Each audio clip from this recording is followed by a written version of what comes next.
നമസ്കാരം, ന്യൂസ് കാർഡിലേക്ക് സ്വാഗതം.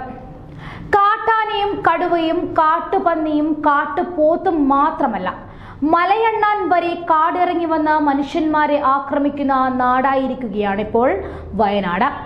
കഴിഞ്ഞ കുറച്ചു നാളുകളായി പുലർക്കാലത്തും സന്ധ്യ മയങ്ങുമ്പോഴും വയനാട്ടുകാർ പൊതുവെ പുറത്തിറങ്ങാറില്ല. ഏതു നിമിഷവും ഹിംസ്രജീവികൾ ദേഹത്തേക്ക് ചാടി വീഴുമെന്ന സ്ഥിതി. രാവിലെ തോട്ടത്തിലേക്ക് പണിക്ക് ആളെ വിളിക്കാൻ പോകുമ്പോഴായിരുന്നു കഴിഞ്ഞ ദിവസം പനച്ചിലിൽ അജീഷിനെ വഴിയരികിൽ നിന്ന കാട്ടാന വീട്ടുമുറ്റത്തേക്ക് പിന്തുടർന്നെത്തി നെഞ്ചിൽ ചവിട്ടിക്കൊന്നത്. ഇതേ അനുഭവം എപ്പോൾ വേണമെങ്കിലും തങ്ങൾക്കുണ്ടാകാമെന്ന ഭീതിയിലാണ് ഓരോ വയനാട്ടുകാരനും. കുട്ടികളെ സ്കൂളിൽ വിടാൻ പോലും മാതാപിതാക്കൾക്ക് പേടിയാണ്. സന്ധ്യ മയങ്ങുമ്പോൾ പാതിരാത്രിയിലോ മാത്രമല്ല, പട്ടാപ്പകൽ പോലും വന്യജീവികൾ മുന്നിലേക്ക് ചാടി വീഴാമെന്ന ഭീതിയിലാണ് ഇരുചക്ര വാഹന യാത്രക്കാർ. കഴിഞ്ഞ 5 മാസത്തിനിടെ 6 പേരാണ് വയനാട്ടിൽ വന്യജീവി ആക്രമണത്തിൽ മരിച്ചത്. ഇതിൽ ഒരാളെ കടുവ കൊന്നു തിന്നു, മറ്റുള്ളവർ കാട്ടാനയ്ക്കും ഇരയായി. കഴിഞ്ഞ 10 വർഷത്തിനിടയിൽ വയനാട്ടിൽ വന്യജീവി ആക്രമണത്തിൽ പൊലിഞ്ഞത് 54 പേരുടെ ജീവൻ. ഇതിൽ 42 പേരെയും കാട്ടാനയാണ് കൊലപ്പെടുത്തിയത്. കടുവ 7 പേരുടെയും കാട്ടുപോത്ത് 2 പേരുടെയും കാട്ടുപന്നി ഒരാളുടെയും ജീവനെടുത്തു. വന്യജീവിയുടെ ആക്രമണത്തിൽ ദാരുണമായി പരിക്കേറ്റവരുടെ ജീവിതം അതിലും നിസ്സഹായം. കാടും മലയും അരുവികളും ചേർന്ന പ്രകൃതി ഭംഗി മാത്രമല്ല വയനാട്. കാടിനും നാടിനുമിടയിൽ പകച്ചു ജീവിക്കുന്ന ഒരു കൂട്ടം മനുഷ്യരുടെ കഥ കൂടിയുണ്ട്. വന്യജീവി ആക്രമണം തടയുവാനായി പദ്ധതികളും നഷ്ടപരിഹാരവും ഒക്കെ പ്രഖ്യാപനങ്ങളിൽ ഉണ്ടെങ്കിലും അതൊന്നും ഇവർക്ക് അരികിലേക്ക് എത്തുന്നില്ല എന്നതാണ് യാഥാർത്ഥ്യം. വയനാട്ടിലെ ജനവാസ മേഖലകളെ വിറപ്പിക്കുന്ന കൊമ്പന്മാരും നരഭോജികളും വിലസുന്നത് ഒരു തരത്തിൽ അല്ലെങ്കിൽ മറ്റൊരു വിധത്തിൽ മനുഷ്യാധിവാസം തന്നെയാണ്. നഷ്ടപരിഹാരം ലഭിക്കുവാനായി സമർപ്പിച്ച 8231 അപേക്ഷകളാണ് ഇപ്പോഴും ഓഫീസുകളിൽ കെട്ടിക്കിടക്കുന്നത്.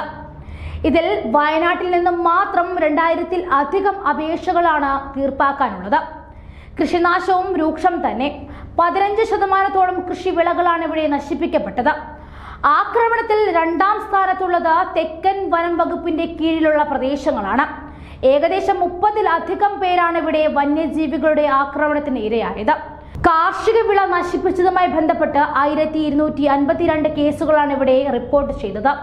കഴിഞ്ഞ 18 മാസത്തിനിടെ വന്യജീവി ആക്രമണത്തിൽ പൊലിഞ്ഞത് 123 ജീവനുകളാണ്. ന്യൂ ഇന്ത്യൻ എക്സ്പ്രസ് ആണ് ഇക്കാര്യം റിപ്പോർട്ട് ചെയ്തിരിക്കുന്നത്. ഇതിൽ ഏകദേശം 60 പേർ മരിച്ചത് പാമ്പ് കടിയേറ്റ്. സംസ്ഥാന വനം വകുപ്പ് പുറത്തിറക്കിയ റിപ്പോർട്ടിലും വന്യജീവി ആക്രമണത്തെ പറ്റി വിശദമാക്കുന്നുണ്ട്. വന്യജീവി ആക്രമണവുമായി ബന്ധപ്പെട്ട് 2021 ജൂൺ മുതൽ 2022 ഡിസംബർ 22 വരെയുള്ള റിപ്പോർട്ട് ചെയ്തത് ഏകദേശം 88,287 കേസുകൾ. കാർഷിക വിളകൾ നശിപ്പിച്ചതും വീടുകൾ നശിപ്പിക്കപ്പെട്ടതുമായ കേസുകളുടെ എണ്ണം ഏകദേശം 8707.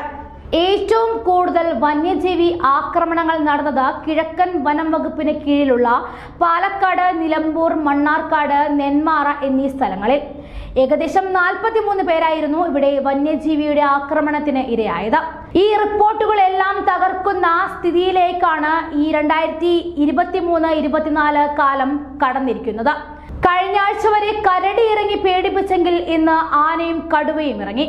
വർദ്ധിച്ചു വരുന്ന വന്യജീവി ആക്രമണത്തെ തുടർന്ന് വനം വകുപ്പ് മന്ത്രി രാജിവെക്കണമെന്ന് ആവശ്യപ്പെടുന്ന പ്രതിപക്ഷവും നാട്ടിലിറങ്ങുന്ന വന്യമൃഗങ്ങളെ വെടിവെച്ച് കൊല്ലുവാനുള്ള അധികാരം സർക്കാരിനുണ്ടാകണമെന്ന് പറയുന്ന ജോസ് കെ മാണിയും എന്താണ് ഉദ്ദേശിച്ചു വരുന്നതെന്ന് മനസ്സിലാകുന്നില്ല.